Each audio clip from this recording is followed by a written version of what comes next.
Assalamu alaikum students, how are you? I hope you all will be fine there now.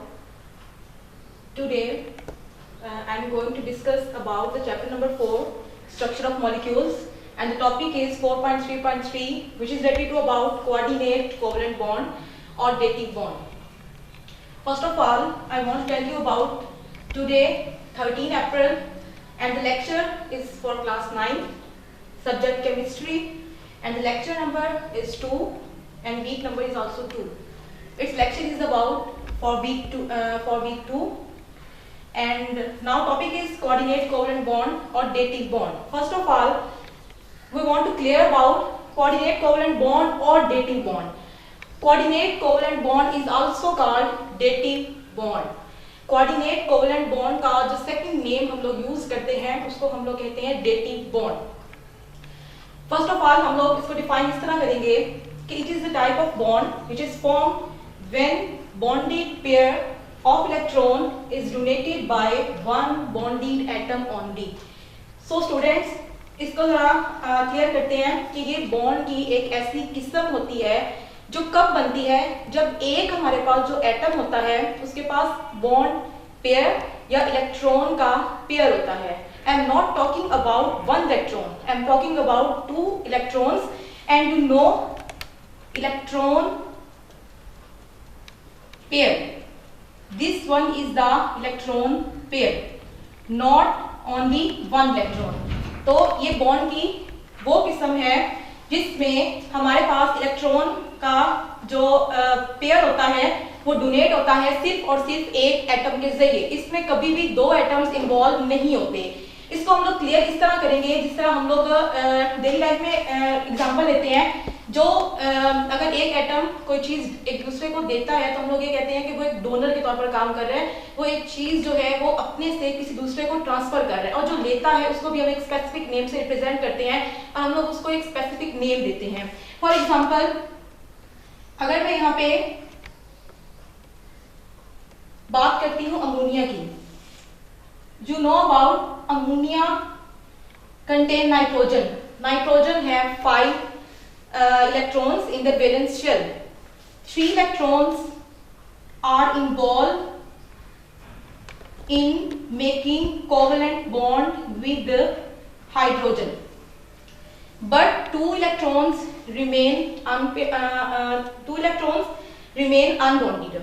Now we are going to use and telling about lone pairs.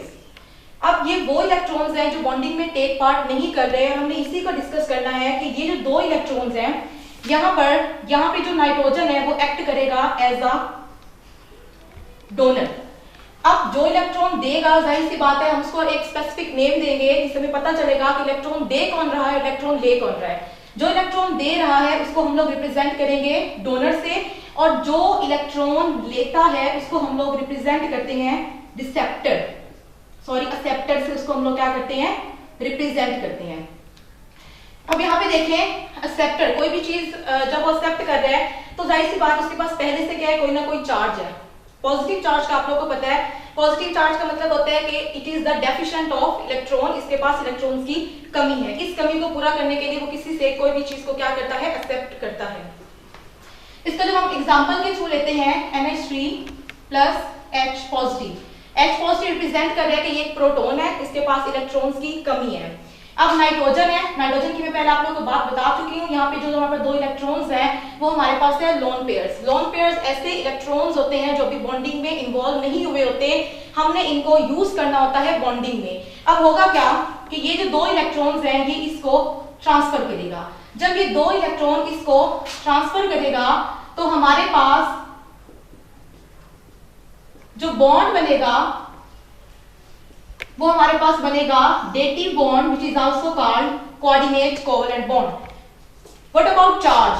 Hydrogen के ऊपर charge positive था, जिसका मतलब ये था कि इसके ऊपर इलेक्ट्रॉन्स की कमी है. लेकिन अब तो इलेक्ट्रॉन्स हाइड्रोजन के पास आ गए जो कि कहां से आए हैं, अमोनिया में मौजूद नाइट्रोजन से. तो नाइट्रोजन के ऊपर जो दो इलेक्ट्रॉन थे उसकी इलेक्ट्रॉन डेंसिटी थी. अब जब ये दो इलेक्ट्रॉन जो हैं वो हाइड्रोजन ने एक्सेप्ट कर लिए हैं, हाइड्रोजन के साथ ये बॉन्ड बनाने में यूज कर रहा है, तो इसके ऊपर किसी ना किसी चीज की कमी होगी. और वो कमी किस चीज की होगी, वो कमी होगी इन इलेक्ट्रॉन्स की. तो एज अ होल ये वाला जो इस इस हाइड्रोजन पे डेफिशिएंसी कम हो गई है, लेकिन इस नाइट्रोजन के ऊपर जो लोन पेयर्स हैं, जो इलेक्ट्रॉन्स थे, वो यहाँ पे यूज हो गए हैं, जिसकी वजह से इसके ऊपर कुछ ना कुछ कमी आ जाएगी। उस कमी को हम लोग रिप्रेजेंट करते हैं as a whole charge positive से। नेक्स्ट हमारे पास जो इसमें एग्जांपल आती है वो हमारे पास है BF3 की। अब BF3 में हम लोग बात करते हैं बोरोन की। This one is the boron. Boron के पास आप लोगों को पता है कि टोटल इलेक्ट्रॉन्स होते हैं वो 5 होते हैं। 5 में से 3 जो होते हैं वो इसके वैलेंस इलेक्ट्रॉन्स होते हैं, जो कि ये यूज करता है फ्लोरीन के साथ बॉन्ड बनाने में। अब जहां पे हम बोरोन की बात कर रहे हैं, यहाँ पे तो बोरोन के पास कोई डेफिशिएंसी भी नहीं है, तो फिर हम लोग यहाँ जो BF3 है उसको क्यों इन्वॉल्व कर रहे हैं कोऑर्डिनेट कोवलेंट बॉन्ड में। तो इसको हम इस तरह क्लियर करते हैं। ये जो हमारे पास बोरोन है, इसके वैलेंस शेल में 5 इलेक्ट्रॉन, जब ये अपने 5 वैलेंस शेल में 3 इलेक्ट्रॉन्स हैं, उन 3 इलेक्ट्रॉन्स का यूज करता है फ्लोरीन के साथ बॉन्ड को बनाने में। अब देखिए जरा यहाँ पे ये जो बॉन्ड है ये कोवलेंट बॉन्ड है। कोवलेंट बॉन्ड आप लोगों को पता है जो म्यूचुअल शेयरिंग से बनता है, इसमें कोई भी एक एटम सारे के सारे इलेक्ट्रॉन्स अपने पास लेकर नहीं जाता। वो सारे के सारे जो इलेक्ट्रॉन्स होते हैं वो सेंटर में दोनों एटम्स इक्वली जो होते हैं वो शेयर कर रहे होते हैं। अब होता क्या है, जहां पे जब इस बोरोन ने बॉन्ड बनाया फ्लोरीन के साथ, तो यहाँ पे इसके 2 इलेक्ट्रॉन्स, ये 2 + 2 + 2 इज इक्वल टू हमारे पास कितने हो गए 6 electrons. But now boron is the deficient of 2 electrons. Why? Because it has to complete their octet. As you know, we have 2 rules, octet rule and duplet rule. Octet rule mean attaining of 8 electrons and duplet mean attaining of 2 electrons. Boron है, इसके पास 6 electrons हैं, but now it is the deficient of 2 electrons. और ये electrons ये कहां से लेगा? जो BF3 है, आप लोगों को पता है कि यहाँ पे जो बोरोन है उसने अपने इलेक्ट्रॉन्स को पूरा करने के लिए किसी ना किसी के साथ जाकर रिएक्ट करना है। वो किसके साथ जाकर रिएक्ट करेगा? हम दोबारा बात करेंगे किसकी? अमोनिया की। अब आप लोगों को पता है कि नाइट्रोजन 3 इलेक्ट्रॉन यूज कर रही है बॉन्ड बनाने में, but now it has 1 electron pair. 1 electron pair mean कि इसके पास 2 इलेक्ट्रॉन ऐसे हैं जो अभी तक बॉन्डिंग में इन्वॉल्व नहीं हुए, तो ये वाले 2 इलेक्ट्रॉन ये ट्रांसफर करेगा इस बोरोन को, और रिजल्ट में हमारे पास जो बॉन्ड बनेगा उस बॉन्ड को हम लोग नाम देंगे किसका? कोऑर्डिनेट कोवलेंट बॉन्ड का। दैट इज द रीजन कि बोरोन जो होता है वो 2 इलेक्ट्रॉन इससे अटेन क्यों करता है? क्योंकि इसने अपना ऑक्टेट कंप्लीट करना होता है, और ऑक्टेट कंप्लीट करके ये अपने आप को स्टेबल फॉर्म में लेकर जाना चाहता है। तो स्टूडेंट्स, ये आज का हमारा टॉपिक था कोऑर्डिनेट कोवलेंट बॉन्ड और dative bond. I hope all of you have understood it. Next one,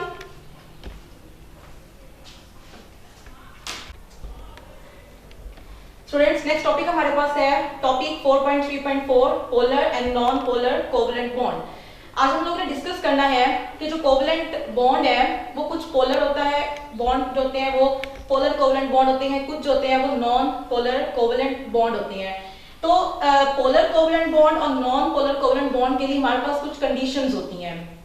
जो पोलर कोवलेंट बॉन्ड होता है ये मोस्टली जो होता है वो हेट्रो एटॉमिक होता है, मतलब ऐसे एटम्स में होता है जो हेट्रो होते हैं, डिफरेंट एटम्स होते हैं।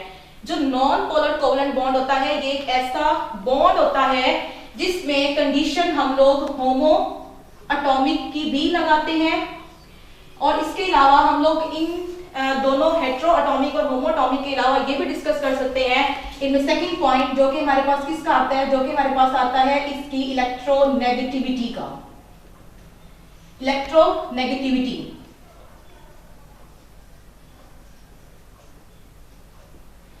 अब जो हम डिफाइन करते हैं पोलर कोवलेंट बॉन्ड और non polar covalent bond. First of all जब मैं बात करती हूँ पोलर कोवलेंट बॉन्ड की, पोलर कोवलेंट बॉन्ड मैंने आपको बताया heteroatomic, different atoms.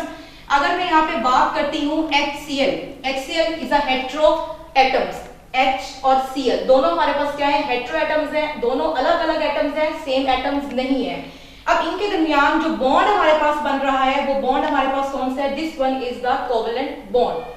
First condition is clear के पोलर कोवलेंट बॉन्ड ऐसे एटम्स में होगा जो कि हेटेरो होंगे, क्लियर हो गया कि डिफरेंट एटम्स हैं। सेकंड हमारे पास पॉइंट इसमें किस चीज का आता है, वो आता है इलेक्ट्रोनेगेटिविटी का। स्टूडेंट्स, जो इलेक्ट्रोनेगेटिविटी होती है, अगर दो एटम्स हैं उनमें इलेक्ट्रोनेगेटिविटी का जो डिफरेंस है वो अगर ज्यादा है तो वो मोस्टली कौन से होंगे, वहां पे जो बॉन्ड होगा वो पोलर कोवलेंट बॉन्ड होगा। जिस तरह आपको पता है कि हमारे पास जो क्लोरीन है, क्लोरीन की जो इलेक्ट्रोनेगेटिविटी होती है हमारे पास वैल्यू वो होती है 3.2, जबकि जो हाइड्रोजन है उसकी जो इलेक्ट्रोनेगेटिविटी वैल्यू होती है वो है 2.2। अब इनके दरमियान देखें, क्लोरीन जो है उसकी इलेक्ट्रोनेगेटिविटी जो है वो 3.2 है, हाइड्रोजन की इलेक्ट्रोनेगेटिविटी 2.2 है। तो इसका मतलब है कि इन दोनों की इलेक्ट्रोनेगेटिविटीज में जो डिफरेंस है वो कितने का आ रहा है, 1 का आ रहा है। ठीक है, 1 का डिफरेंस है, इट मींस के क्लोरीन की इलेक्ट्रोनेगेटिविटी ज्यादा है, हाइड्रोजन की इलेक्ट्रोनेगेटिविटी क्या है, कम है। तो क्लोरीन जो होगा वो क्या करेगा, हाइड्रोजन का जो इलेक्ट्रॉन होगा उसको थोड़ा सा अपनी तरफ खींचने की कोशिश करेगा, इसके ऊपर चार्ज डिवेलप हो जाएगा पार्शियल नेगेटिव, और जो हाइड्रोजन है क्योंकि उससे इलेक्ट्रॉन को ही खींच रहा है तो उसके ऊपर कुछ ना कुछ जो है वो चार्ज क्रिएट होगा और वो होगा partial positive charge. Negative charge क्यों आया, क्योंकि क्लोरीन की इलेक्ट्रोनेगेटिविटी ज्यादा है। What is electronegativity? इलेक्ट्रोनेगेटिविटी को जो हम लोग डिफाइन करते हैं, हम ये कहते हैं to attract the shared pair of electron toward itself. तो क्लोरीन है, शेयर्ड पेयर ऑफ इलेक्ट्रॉन है, इसको अपनी तरफ खींचने की कोशिश करती है। जब ये अपनी तरफ खींचने की कोशिश करती है इसके ऊपर चार्ज डेवलप होता है which is a negative charge.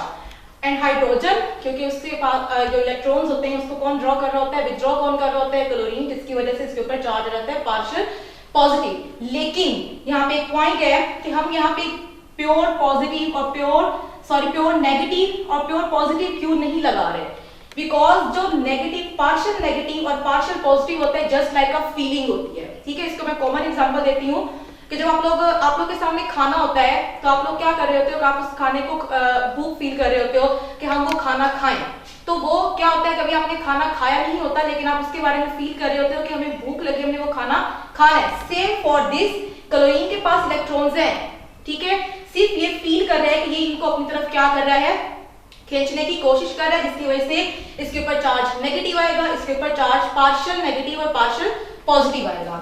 ये हमारे पास था अबाउट पोलर कोवलेंट बॉन्ड। उसके बाद हम लोग बात करते हैं नॉन पोलर कोवलेंट बॉन्ड की। नॉन पोलर कोवलेंट बॉन्ड जो होगा वो हमेशा एक होमो एटम्स में होगा। होमो मीन सेम, ये हमारे पास हाइड्रोजन है, ये भी हमारे पास क्या है, हाइड्रोजन है, तो इनके दरमियान जो हमारे पास बॉन्ड होगा, जो बॉन्ड हमारे पास बना है वो कौन सा है, वो नॉन पोलर कोवलेंट बॉन्ड है। और यहाँ पर देखें इलेक्ट्रोनेगेटिविटी डिफरेंस 0 है, क्योंकि हाइड्रोजन की इतनी इलेक्ट्रोनेगेटिविटी है, इस हाइड्रोजन की भी इलेक्ट्रोनेगेटिविटी उतनी ही है, जितनी ताकत से ये इस इलेक्ट्रॉन को अपनी तरफ खींचेगा उतनी ही ताकत से ये हाइड्रोजन जो है वो इस इलेक्ट्रॉन को अपनी तरफ क्या करेगा, खींचेगा। तो इनका इलेक्ट्रोनेगेटिविटी ऑलमोस्ट क्या है, कंपेरेबल है, इनमें डिफरेंस क्या है, 0 का है। इस वजह से क्या होगा कि इसमें जो बॉन्ड है वो कोवलेंट है, लेकिन वो बॉन्ड कौन सा है, वो नॉन पोलर कोवलेंट बॉन्ड है। इसके अलावा हमने ये देखना है कि इन कोवलेंट बॉन्ड में चाहे वो पोलर है या नॉन पोलर है, आयनिक बॉन्ड कब बनेगा और कोवलेंट। अब होता क्या है, अगर इलेक्ट्रोनेगेटिविटी जो डिफरेंस है वो अबव 1.7 होगा, अगर इलेक्ट्रोनेगेटिविटी डिफरेंस जो है वो 1.7 से ज्यादा होगा तो जो बॉन्ड हमारे पास होगा वो आयनिक होगा। लेकिन अगर इलेक्ट्रोनेगेटिविटी डिफरेंस 1.7 से क्या होगा, बिलो होगा, तो वो हमारे पास जो बॉन्ड बनेगा वो कौन सा होगा, वो कोवलेंट होगा, कोवलेंट बॉन्ड होगा। अब हमने यहाँ पे दोनों चीजें डिस्कस की हैं कि पोलर कोवलेंट बॉन्ड और नॉन पोलर कोवलेंट बॉन्ड क्या होता है। तो स्टूडेंट्स आप लोगों को इस चीज का मेन पॉइंट्स पता होने चाहिए कि पोलर जो होता है वो हेटेरोटॉमिक होते हैं, इलेक्ट्रोनेगेटिविटी जो होती है पोलर में वो क्या होती है, वो कंपेरेबल नहीं होती, उनमें डिफरेंस आता है। जबकि नॉन पोलर जो होते हैं ये ज्यादातर होमो एटॉमिक, होमो एटम, सेम एटम्स में होता है, और इनकी जो इलेक्ट्रोनेगेटिविटी है उसमें जो डिफरेंस होता है वो ऑलमोस्ट 0 होता है, जिसकी वजह से इनमें जो बॉन्ड होता है, क्योंकि जाहिर सी बात है इसकी इलेक्ट्रोनेगेटिविटी जो है वो भी सेम है, इसकी भी सेम है, तो इनके ऊपर जो पोल्स यहाँ पर डिवेलप हुए थे वो पोल्स यहाँ पर डिवेलप नहीं होते। पोल्स कौन से, यहाँ पे पार्शियल पॉजिटिव, यहाँ पे पार्शियल नेगेटिव, क्योंकि जब दोनों की इलेक्ट्रोनेगेटिविटी सेम है तो इनके ऊपर ये डाइपोल्स जो होते हैं वो क्रिएट नहीं होंगे, जिसकी वजह से हम ये कहेंगे this one is the non polar covalent bond. Next topic is metallic bond. आपको पता है कि जो हमारे पास बॉन्ड होता है वो एक ऐसी फोर्स होती है जो दो एटम्स को आपस में जोड़ कर रखती है। जब हम बात करते हैं मेटेलिक बॉन्ड की तो मेटेलिक साउंडिंग हमें दे रहा है मेटल के बारे में। इट मीन्स के ये वाला जो हमारे पास बॉन्ड होगा ये किसके दरमियान बनेगा, ये बॉन्ड बनेगा between the metal atoms. Bond formation in metals, metallic bond एक ऐसा बॉन्ड होता है जो कि मेटल के एटम्स में पाया जाता है। अब मेटल के एटम्स में ये बॉन्ड बनता कैसे है, मेटल के एटम्स में ये जो बॉन्ड बनता है ये बनता है ड्यू टू मोबाइल और फ्री इलेक्ट्रॉन्स। अब ये मोबाइल और फ्री इलेक्ट्रॉन्स कहां से आते हैं और ये बॉन्ड कैसे बनता है, नेक्स्ट हम इसकी डिटेल पढ़ेंगे। जिस तरह हम ये कहते हैं कि मेटल्स होती है वो good conductor of heat and electricity है। अब good conductor of heat and electricity में हम लोग हमेशा यही बात करते हैं कि इलेक्ट्रिसिटी फ्लो ऑफ इलेक्ट्रॉन्स होता है, ठीक है। तो जैसे इलेक्ट्रॉन्स फ्लो करना स्टार्ट करेंगे हमारे पास जो होती है वो इलेक्ट्रिसिटी जो होती है वो प्रोड्यूस होती है। अब यहाँ पर देखें, सबसे पहले मैं इसमें जो मेजर फैक्टर है वो डिस्कस करती हूँ विच इज साइज। मेटल्स होती हैं उनका जो साइज होता है वो बहुत ज्यादा बड़ा होता है। अब साइज जो है मेटल का वो किस तरीके से बड़ा होता है, क्यों बड़ा होता है, क्योंकि जो मेटल होती है उसके सेंटर में हमें पता है हर एक एटम के सेंटर में न्यूक्लियस होता है, उसके इर्द गिर्द शेल्स होते हैं और जिसमें इलेक्ट्रॉन्स होते हैं वो लाई करते हैं। अब यहाँ पर हम कोई भी मेटल लेते हैं तो हम ये कहते हैं कि मेटल के सेंटर में न्यूक्लियस है, उसके इर्द गिर्द हमारे पास क्या है, शेल्स है।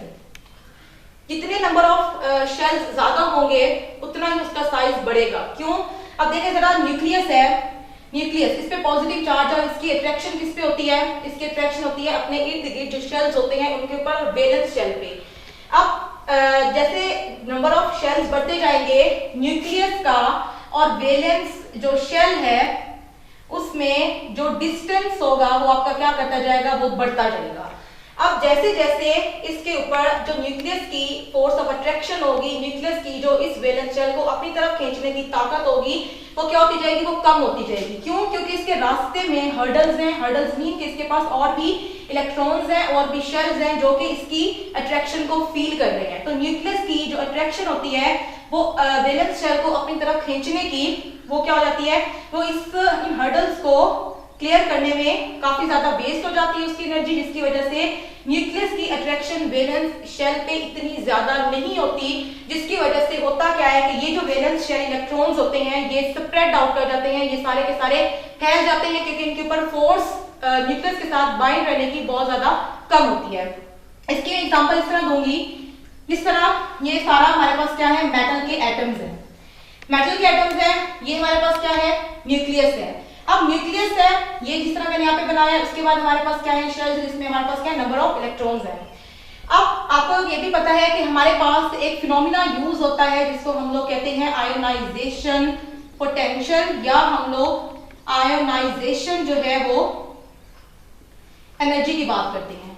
अब आयोनाइजेशन एनर्जी क्या होती है, ये एक ऐसी एनर्जी होती है जो कि रिक्वायर्ड होती है मोस्ट लूजली बाउंड इलेक्ट्रॉन को रिमूव करवाने के लिए from the valence shell of an isolated gaseous atom. अब जितना ज्यादा न्यूक्लियस की वैलेंस शेल पे अट्रैक्शन कम होती जाएगी उतना ही ज्यादा हमें इलेक्ट्रॉन को निकालना आसान होगा, जिसकी वजह से आयोनाइजेशन एनर्जी की जो वैल्यू होगी उतनी ही कम होगी। जितना ज्यादा इलेक्ट्रॉन को निकालना मुश्किल होगा उतनी ही ज्यादा हमें एनर्जी लगानी पड़ेगी। तो हम ये कहते हैं कि मेटल्स की जो आयोनाइजेशन पोटेंशियल होता है या जो आयोनाइजेशन एनर्जी होती है वो क्या होती है, वो लो होती है। लो क्यों होती है मैं आपको बता चुकी हूँ, क्योंकि उसका साइज बड़ा होता है, साइज बड़े होने की वजह से वैलेंस शेल में से इलेक्ट्रॉन आसानी से रिमूव हो जाते हैं।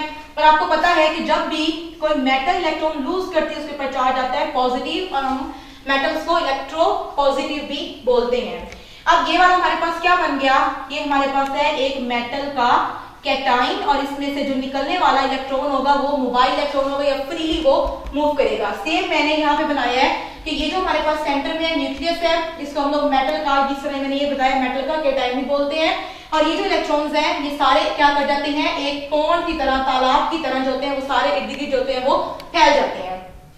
तो तो होता क्या है कि जो हमारे पास मेटल होती है, इस पे जो चार्ज होता है जाहिर सी बात है पॉजिटिव आता है क्योंकि उसने इलेक्ट्रॉन लूज किया होता है।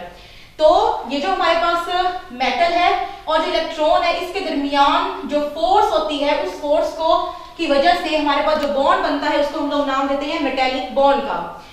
But here one thing is clear now कि जो हमारे पास इलेक्ट्रॉन होता है ये किसी भी खास न्यूक्लियस के साथ जुड़ा हुआ नहीं होता या किसी खास जगह पे स्टिक नहीं हुआ होता, बल्कि ये फ्रीली क्या करता है, मूव करता है as a whole in the structure.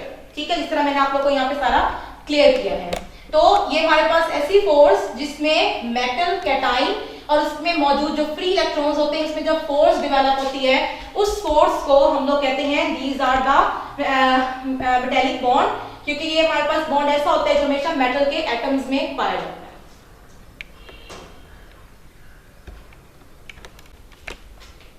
Next topic is intermolecular forces.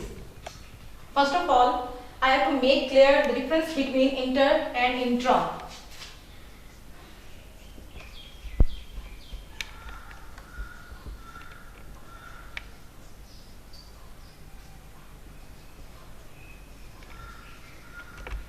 Students, हमारे पास टू टाइप्स ऑफ मॉलिक्यूल्स होते हैं, ये मॉलिक्यूलर फोर्सेस कह रहे हैं। कुछ फोर्सेस एग्जिस्ट करती हैं इंटर फॉर्म में और कुछ एग्जिस्ट करती हैं इंट्रा। इंटर मॉलिक्यूलर फोर्सेस जो होती हैं वो between the atoms, between the molecules होती हैं, और जो इंट्रा मॉलिक्यूल होता है ये विद इन द एटम्स होते हैं। फॉर एग्जांपल, अगर मैं यहाँ पे बात करती हूँ HCl, तो ये फोर्स किसके दरमियान एग्जिस्ट कर रही है? एग्जिस्ट कर रही है दो एटम्स के दरमियान। तो इस फोर्स को हम लोग नाम देंगे, ये कौन सी फोर्स है? ये है इंट्रा मॉलिक्यूलर फोर्स। लेकिन जब हम लोग बात करते हैं किसके बारे में? इंटर मॉलिक्यूलर फोर्सेस के बारे में, तो ये फोर्सेस वो होती हैं जो मॉलिक्यूल्स के दरमियान पाई जाती हैं। अब देखिए जरा, जब इंटर मॉलिक्यूल की मैं बात करती हूँ तो इसमें मैं एग्जांपल लूंगी इसकी, क्योंकि ये हमारे पास एक मॉलिक्यूल है और ये दूसरा मॉलिक्यूल है। एक मॉलिक्यूल और दूसरे मॉलिक्यूल के दरमियान ये जो फोर्स होती है, इस फोर्स को हम लोग नाम देते हैं इंटरमॉलिक्यूलर फोर्सेस। और अगर मैं यहाँ पे बात करूं इस HCl की, तो इस HCl में हाइड्रोजन और क्लोरीन को जिस फोर्स में जोड़ा हुआ है, उस फोर्स को हम लोग क्या नाम देंगे? वो हमारे पास कौन सी फोर्स होती है? वो इंट्रामॉलिक्यूलर फोर्सेस होती है। ठीक है, अब नेक्स्ट हमने ये देखना है कि ये जो हमारे पास फोर्स है इसका नाम है केमिकल बॉन्ड, लेकिन जो यहाँ पे हम जिसको रिप्रेजेंट कर रहे हैं with the help of dotted lines, ये हमारे पास है इंटरमॉलिक्यूलर फोर्सेस। अब दोनों में डिफरेंस क्या है कि ये हमारे पास इंट्रा फोर्स होती है जो कि एटम्स में पाई जाती है। फोर्स वो होती है हमारे पास केमिकल बॉन्ड का, इसको नाम देते हैं क्योंकि ये बॉन्ड जो होता है ये एक ऐसी फोर्स होती है जो दो एटम्स को आपस में जोड़ कर रखती है। लेकिन relatively as compared to this force, another force also exists between the molecule which is called intermolecular forces.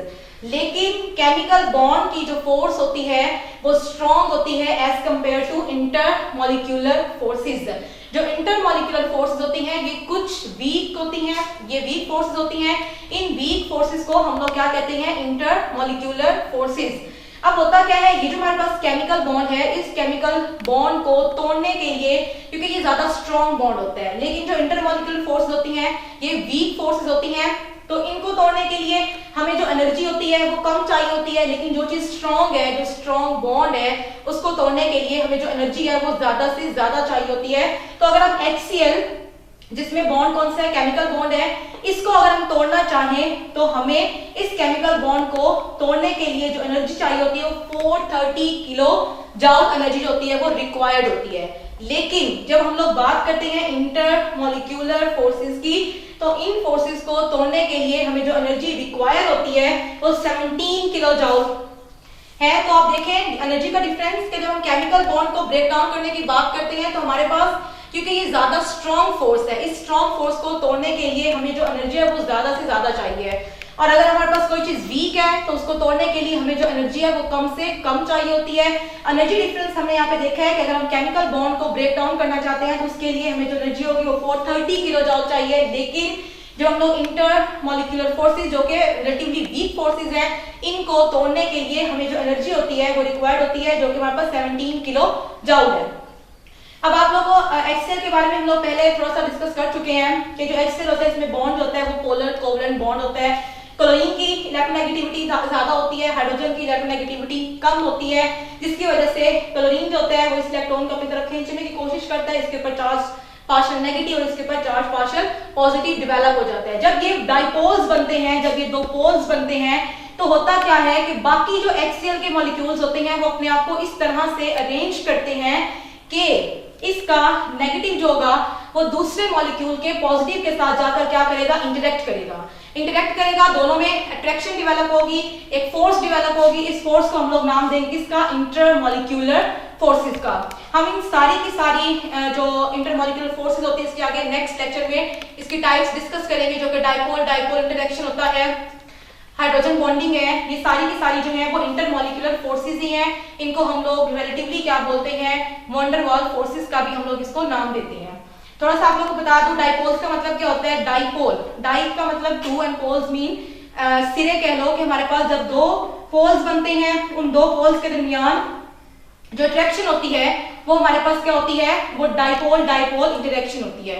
और जो हाइड्रोजन बॉन्डिंग जो हम नेक्स्ट डिस्कस करेंगे, द मोस्ट इंपॉर्टेंट टॉपिक, उसमें हाइड्रोजन बॉन्डिंग में क्या होता है कि जो हमारे पास हाइड्रोजन बॉन्डिंग होती है वो मोस्टली जो होती है वो पोलर मॉलिक्यूल्स में होती है।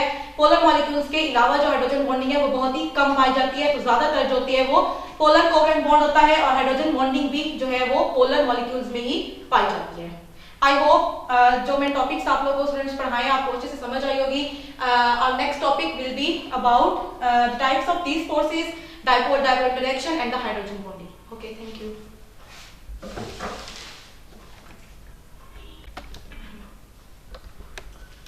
Dear students, this is your homework.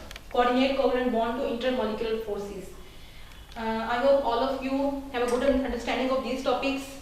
My all blessings are with you. Stay home and precautionary measures must taken by you. I hope.